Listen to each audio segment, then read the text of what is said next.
De costa a costa, millones de estadounidenses bajo alerta por clima extremo. El mal tiempo ya causó varias muertes y la peligrosa situación continuará en los próximos días. A unos días de las primarias en el estado de Iowa, le explicaremos cómo funcionan las asambleas y cuál es su importancia en el sistema electoral de este país. Tremenda polémica por el traslado debido al mal tiempo de cientos de migrantes a una escuela en Nueva York. Manifestaciones a favor y en contra terminaron en reclamos y enfrentamientos. El desierto de Arizona es el nuevo epicentro de cruces irregulares en la frontera. Los coyotes eliminan las barreras para permitir el paso de migrantes. Alerta en la comunidad médica. Nuevas variantes del COVID-19 podrían arrojar falsos negativos en pruebas caseras. Tendremos algunas recomendaciones. Como terroristas, así combaten las Fuerzas Armadas ecuatorianas a los grupos criminales responsables de la mortal ola de violencia que se desató en el país. Así iniciamos cierre de edición.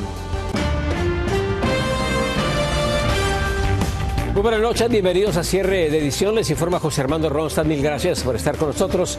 Damos inicio con el paso de dos potentes tormentas invernales que tienen a varios estados con inundaciones, nevadas y destrucción a causa de tornados.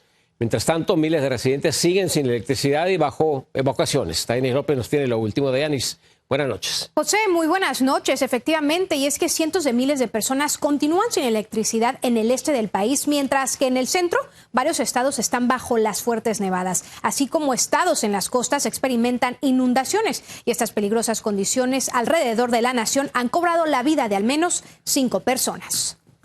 Este miércoles la nieve, lluvia y los vientos huracanados continuaron en todo el noroeste del país antes de que la tormenta se trasladara a la región del suroeste. No obstante, Nueva Jersey y Connecticut, con esta agresiva tormenta que azotó con feroces vientos, dejó sin electricidad a cientos de miles de residentes en varias ciudades de esos estados, así como arrasó con caminos, carreteras, derribó árboles y postes de electricidad.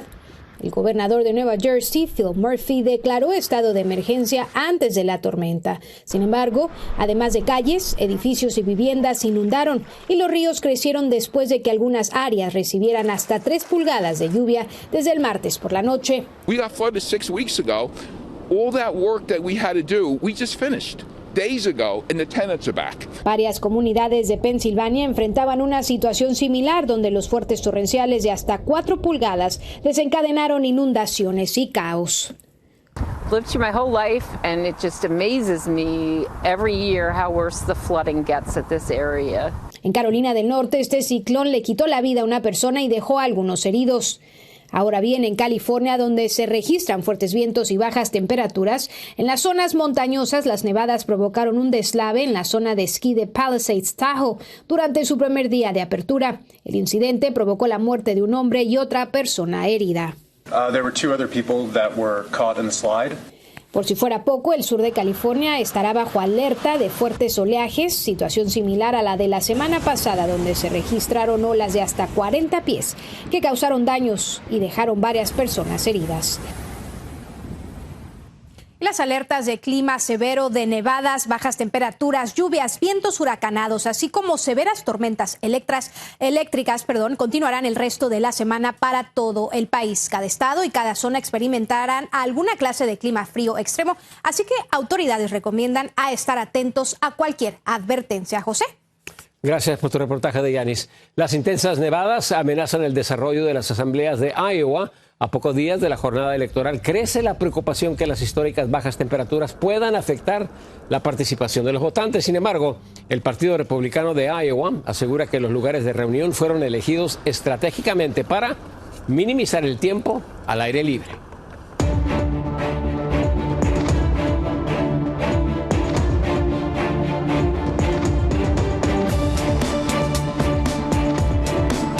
Está ya todo listo para que inicie formalmente el proceso electoral este 2024. La primera prueba será en Iowa este lunes, pero ¿cómo funcionan los caucus y las asambleas? En Washington, D.C., Alfredo Miranda nos explica.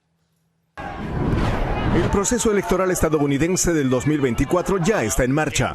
A las campañas proselitistas y debates le devienen las primarias y los denominados caucus, que no son otra cosa que asambleas partidarias que se realizan en escuelas, iglesias o campos deportivos, entre otros. Se reúnen varias personas dentro de un auditorio, alguna cancha pública, algún centro comunitario, y pueden discutir abiertamente las razones por las cuales están respaldando un candidato a otro, cambiar de respaldo, y al final se agrupan dependiendo del candidato y los cuentan. El primer caucus republicano o asamblea partidaria se realizará el próximo lunes en el estado de Iowa, al que llegan 3 candidatos republicanos que apuestan a ganar la mayoría de los 40 delegados en juego.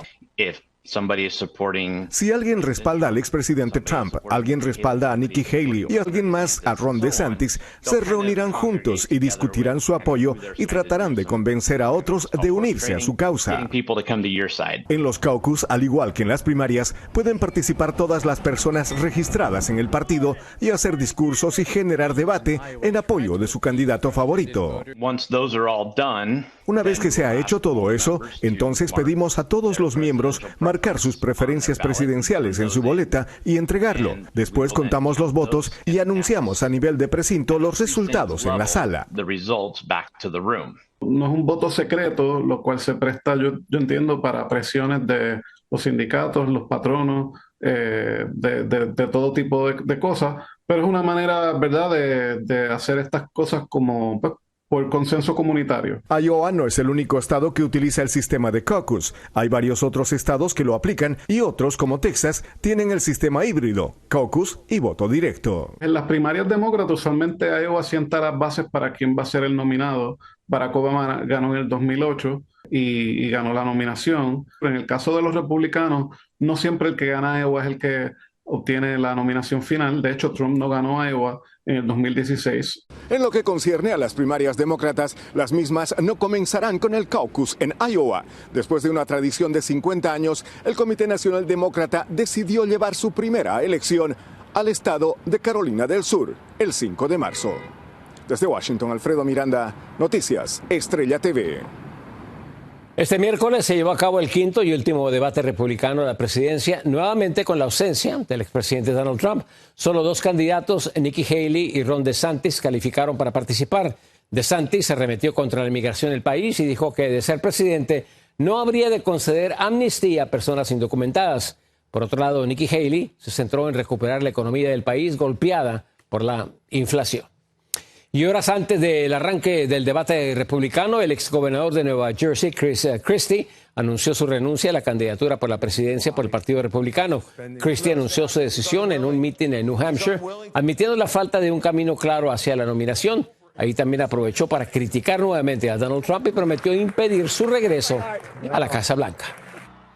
En otro tema, 2 comités de la Cámara votaron a favor para procesar por desacato a Hunter Biden, hijo del presidente Joe Biden. Liderados por republicanos, aprobaron la resolución contra Hunter por no cumplir con un citatorio para una audiencia a puerta cerrada el pasado mes de diciembre. Ahora irá a votación al Pleno de la Cámara. En Nueva York se desató la polémica después de que las autoridades utilizaron una escuela para convertirla en refugio temporal con fin de resguardar a cientos de migrantes de las malas condiciones del tiempo. ¿Pero qué fue lo que ocurrió? María Teresa Sarabia nos tiene los detalles. Furia, enojo, gritos y enfrentamientos verbales fueron el resultado del traslado de más de 2,000 migrantes que se encontraban en un albergue temporal bajo carpas en el campo Floyd Bennett, en la ciudad de Nueva York, bajo el frío, fuertes vientos y riesgos para su salud. Los migrantes fueron trasladados a la escuela secundaria James Madison en Brooklyn, desatando la ira de padres de familia, cuyos hijos fueron enviados a casa a tomar clases de forma remota. A su vez, Alec Brooke Krasny, asambleísta por el Distrito 46, hizo una dura crítica a las autoridades. When I came here 35 years ago, there was a land of law and order. That's the way we have to keep it. But today nobody's in charge. Los migrantes que pasaron la noche en el gimnasio de la escuela forman parte de los 161,000 que llegaron a la región desde la primavera del 2022. De acuerdo a la alcaldía, esto los obligó a crear albergues temporales. Organizaciones proinmigrantes piden soluciones económicas con vivienda permanente. Floyd Bennett Field no está preparado para esos climas Y sabemos como una coalición que es hora que la ciudad salga de esta respuesta de emergencia y se enfoca a largo plazo que ayuda a la gente a comenzar sus vidas. Pero el mal clima y las tormentas invernales podrían obligar a las autoridades de la ciudad a tomar de nuevo decisiones similares. María Teresa Sarabia, Noticias Estrella TV. En los últimos días, la frontera de Arizona ha reportado un incremento en el cruce irregular de migrantes que han logrado burlar una barrera puesta por la patrulla fronteriza. Laura Ortega nos tiene más información. Esto ocurrió en un fragmento del muro de contención en la pequeña comunidad fronteriza de Sasabe. Los agentes realizaron el cierre, pero no duró mucho porque de repente los migrantes comenzaron a excavar un hoyo en el suelo para abrir su propio camino hacia Estados Unidos. Con el uso de una pala, lograron hacer el espacio suficiente. Las primeras personas en pasar fueron las mujeres y niños y luego el resto de migrantes. Ya en suelo americano, las emociones fueron visibles tras meses de travesía. Muchos llegan huyendo de la pobreza en sus países con el propósito de conseguir algo mejor. Gracias a Dios, nosotros salimos antes de Navidad sin abrazo ni nada, ¿verdad? Aquí estamos. Usted sabe que en Guate está difícil. Es la situación económica, la corrupción y todo eso. O sea, salen de Guatemala. No hay chance.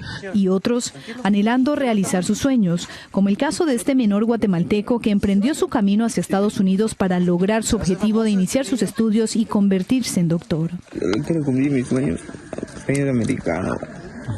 ¿Trabajar? No vine a estudiar. ¿O vienes a estudiar? Sí, porque ahí en Guatemala no tiene trabajo, papá, no tiene dinero para darme a estudiar.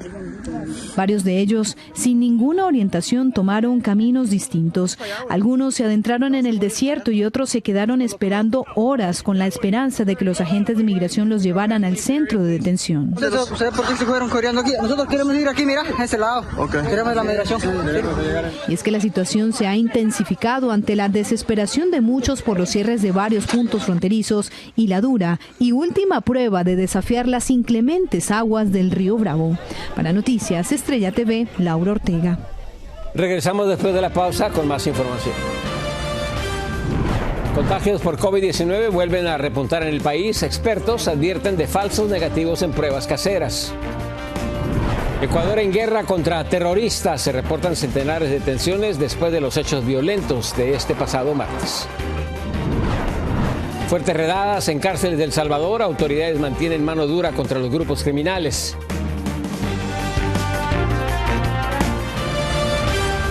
El COVID-19 vuelve a sembrar preocupación en la comunidad médica del país. Los contagios crecen rápidamente.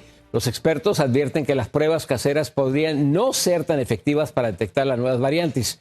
Vamos a Miami. Anthony Belche desde ahí nos tiene los últimos detalles. Ante el aumento de casos de coronavirus, los kits de pruebas rápidas siguen siendo muy convenientes, pero cuidado porque podrían ser menos confiables debido a la aparición de las nuevas variantes de Omicron. Los médicos recomiendan hacerse el test continuamente si hay síntomas y el resultado sale negativo. Repetirlo nuevamente por lo menos las próximas 24 o 48 horas para estar seguros. Pero siempre asumir que si hay síntomas de fiebre, escalofríos, malestar general, ¿podría tratarse de COVID? Sí. El virus muta tan rápidamente que en muchos casos ni las pruebas son capaces de detectarlo a tiempo. Por eso insisten en tomar las precauciones si hay sospecha de contagio. Sobre todo las personas susceptibles podrían tener complicaciones. Entonces es muy importante el aislamiento en esos casos, evitar contacto con personas que tengan problemas de salud que pudieran complicarse. La situación vuelve a ser preocupante. En Estados Unidos se han registrado casi 35.000 nuevas hospitalizaciones por COVID-19, lo que supone un aumento del 20%. La OMS está muy vigilante por el aumento de casos. Aunque el COVID-19 ya no es una emergencia sanitaria mundial, el virus sigue circulando, cambiando y matando. Parece que se ha dado la tormenta perfecta tras las fiestas, porque al COVID-19 también se le suman la gripe o el virus sincitial respiratorio. Porque es la época en la que la gente más viaja, más sale de vacaciones de un sitio a otro, y esto pues hace que las personas se contagien unas más a la otra. Además, las autoridades sanitarias están muy pendientes de los hospitales. Hay el temor de que pueda haber un colapso por este aumento de contagios. Desde Miami, Florida, Anthony Belchi, Noticias de Estrella TV. En el estado de Texas han realizado un tercer arresto en el caso del asesinato de la joven latina embarazada y de su novio. La policía de San Antonio, Texas, anunció la detención de la madrastra de Christopher Preciado y esposa de Ramón Preciado, quienes juntos han sido acusados de asesinato. Mirta Romanos, a quien vi en cámara, enfrenta cargos por alterar pruebas en las muertes de Savannah Soto y de Matthew Guerra. Una pequeña pausa, regresamos con más noticias. Estado de guerra en el Ecuador deja hasta el momento más de 300 delincuentes capturados. El Salvador ha tomado medidas y realiza revisiones sorpresas en cárceles del país. Detalles e imágenes en cuanto regresemos.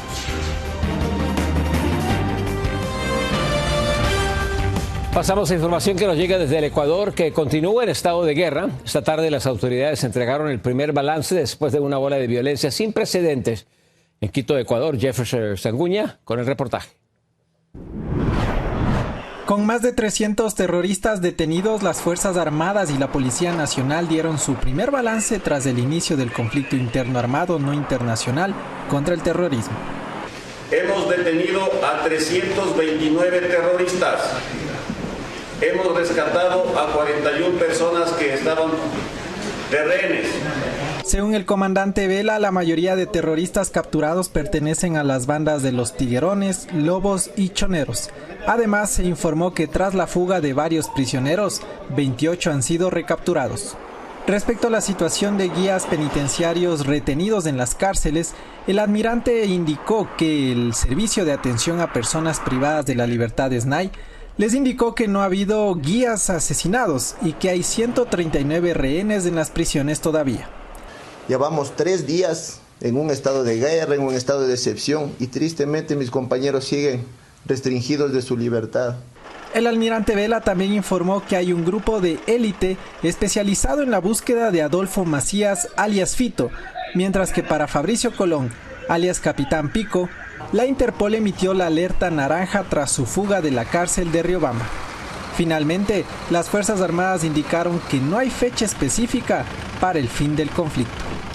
A esta hora el país ha tenido pocas alertas de detonaciones y explosiones controladas por la policía. Las calles aún están desoladas y con una relativa calma, en medio de un sentir donde el almirante Vela ha pedido a la ciudadanía tener esperanza en las autoridades para que la paz llegue pronto. Desde Quito, Ecuador, para Noticias de Estrella TV, soy Jeff Sanguña. Y ante la ola de violencia ocurrida en Ecuador, las autoridades de El Salvador intervinieron sorpresivamente todas las cárceles del país con el fin de evitar motines y disturbios. Iván Manzano nos cuenta cómo se realizó este operativo desde El Salvador. Cientos de agentes de una unidad especial de la policía, en coordinación con la Dirección de Centros Penales, ejecutaron una requisa general en toda la red carcelaria salvadoreña. El operativo Sorpresa fue ejecutado celda por celda y con revisiones exhaustivas para evitar que desde las prisiones salvadoreñas se lleven a cabo planes delincuenciales. En algunos penales se pudo ver a familiares de presos a la expectativa por la gigantesca requisa. Realmente aquí fue una alarma falsa. De fallecido. Sí. Gracias, le agradecemos mucho eso. Sí, no, pero son mentiras. Estábamos viendo y realmente era una alarma falsa. Temiendo choques violentos entre presos y policías, luego de los sucesos acaecidos en las últimas horas en Ecuador. Información ahorita yo no creo que les den porque realmente ellos allá están ocupados en resolver el problema que se les dio adentro presuntamente. La seguridad de las cárceles salvadoreñas busca convertirse en modelo para países como Ecuador, envuelto esta semana en una ola de violencia descontrolada. En El Salvador, Iván Manzano, Noticias, Estrella TV. En otra información, Alabama va a llevar a cabo la primera ejecución con gas nitrógeno en el país. El juez Austin Halfaker dijo que luz verde para que se lleve a cabo todo esto al rechazar la solicitud de una orden judicial presentada por el recluso de nombre Kenneth Smith para detener su ejecución. Esta está programada para el 26 de enero. La defensa criticó el método, lo han calificado como cruel y también como un método experimental. Regresamos con más después de esta pequeña pausa. Al volver le presentamos a Adam, un robot barista capaz de preparar asombrosas bebidas. Y si está cansado de esperar en la fila por un cafecito, la empresa Virchtech Robotics ha creado a Adam, un robot barista que terminará con las largas filas de los establecimientos. Este androide de 2 brazos no solo hace el café perfecto, sino que también toma pedidos, interactúa con los clientes y hasta prepara cócteles. La empresa asegura que Adam es la solución perfecta para negocios con falta de personal. Su precio ronda en los $180,000. Allá usted si quiere un robot. A continuación los invito a que se queden en vivo. Nitzia Chama prometió traer un café y tal vez dar a conocer el nombre de la niña incógnita. Manucci dice que él sabe cómo se llama. Yo soy José Armando Ronsta. Muy buenas noches.